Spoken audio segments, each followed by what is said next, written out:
Okay, so let's talk about the tax implications of setting up a corporation anywhere in Canada. So the idea is, first and foremost, when you set the corporation up, as long as it's active business that's being incurred in the corporation, we're going to be able to get access to what's called the small business deduction. Small business deduction is a huge credit for the corporation that brings our active business tax rate down to 12.2%. 12.2% for the first $500,000 of net, not gross, but of net income. So this provides a really great incentive to earn inside a corporate entity.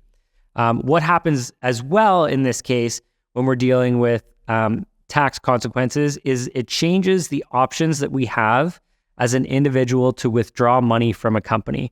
We then have two options which will impact our taxes.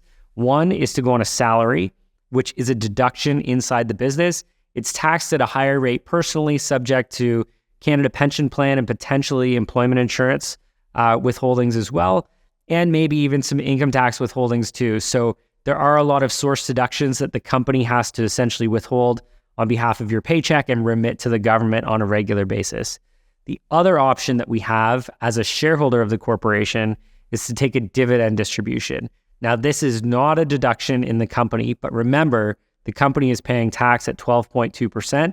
I'd much rather pay 12.2% than 55% personally.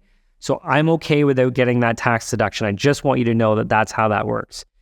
And because the company has already paid 12.2% tax, when I pull that money out as a dividend, it's a reduced tax rate. Typically, it's a reduced tax rate by about 12.2% to signify an equalization of salary or dividend and corporate tax payments. There is some benefit in many cases to using dividends. You're not subject to Canada Pension Plan contributions with respect to dividends, which will save you about $7,000 a year right now. In addition, depending on the amount that you pull out of your corporation with dividends, you can take somewhere upwards of $45,000 out per year without any tax having to be paid on that. Above that, we start paying tax on dividends. The reason we don't pay tax on that is that we get a dividend tax credit that essentially eliminates any of that income from being taxable on your personal circumstances. So those would be the two major considerations about the tax implications for starting a corporation in Canada.